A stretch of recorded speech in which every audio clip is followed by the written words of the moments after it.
Какая прелесть, давайте. Красиво. Вот самая главная медаль – это вот это. За то, что я в тылу работала. Чырвоны пінжак, упрыгожаны медалямі, асаблівы гонар для дзяўчынкі ваенных гадоў з рэдкім імем Браніслава. На днях ёй спаўняецца 94. 9 мая у імянініцы падвойнае свята. Дзіця перамогі свае ваенныя дзіцячыя гады да гэтага часу памятае ў дэталях, быццам было гэта учора. В деревне только прошла посевная, всех мужчин взяли на фронт. Всех поголовно. И нас на все работы, абсолютно на все в колхозе работаем. То есть весь покос мы заготавливаем стены, молодые березки, мальчишки так же, как и мы, девчонки, молодые березки рубим, делаем себе волокуши, чтобы стаскивать это сено, сгребаем, когда копно, а потом их все в стога, чтоб стояли стога с сеном. У акупацыю Браніслава не трапіла. У ваенныя 40-е яна жыла паміж Саянскіх гор і густых лясоў. У самым сэрцы Сібіры вораг туды не дабраўся. У тыле працавалі нябачныя героі, і 9гадовая сібірачка героем таксама стала. Жанчыны замянялі мужчын ля станкоў, працавалі ў калгасах, выраблялі зброю і боепрыпасы. Імкнуліся рабіць усё магчымае, каб вайна хутчэй скончылася. Мяне косматая. Не, красиво, все хорошо.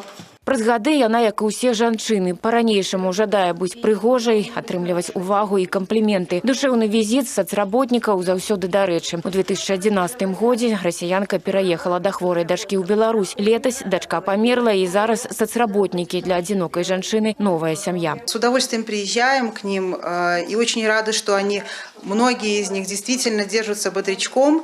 И пускай будет так дальше, потому что, конечно, те воспоминания, которые они хранят, те слова, которые они передают нам, и ту память, которую они в себе держат и охотно делятся, те воспоминания с нами, со всеми. Это, наверное, самые бесценные воспоминания, которые они нам передают. Память о Великой Отечественной войне, память о победе нашего народа. Это, наверное, самая важная ценность в истории современной Республики Беларусь. У Беларусі ветэранам імкнуцца дапамагаць не толькі маральна, але і матэрыяльна. На Гомельшчыне напярэдадні Дня перамогі грашовыя падарункі атрымаюць больш за 1000 чалавек. З рэспубліканскага бюджэту на матэрыяльную падтрымку беларускіх ветэранаў выдаткавана больш за 10,5 мільёнаў рублёў. Грашовыя выплаты атрымаюць адразу некалькі катэгорый грамадзян. По 5000 рублей получат инвалиды и участники Великой Отечественной войны, а также лица, принимавшие участие по защите Отечества до 3 сентября 1945 года.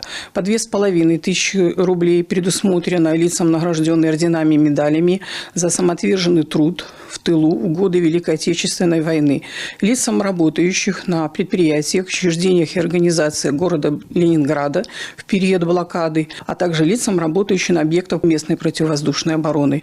По 1500 рублей получат узники фашистских концлагерей, тюрем, гетто, дети-инвалиды с детства по последствиям Великой Отечественной войны. С кожным годом ветэранаў вайны і ўдзельнікаў гістарычных падзей становіцца ўсё менш. Тых, хто перасягнуў 100гадовы рубеж, у рэгіёне засталося крыху больш за 20 чалавек. Задача сучаснікаў зрабіць жыццё ветэранаў як мага больш шчаслівым.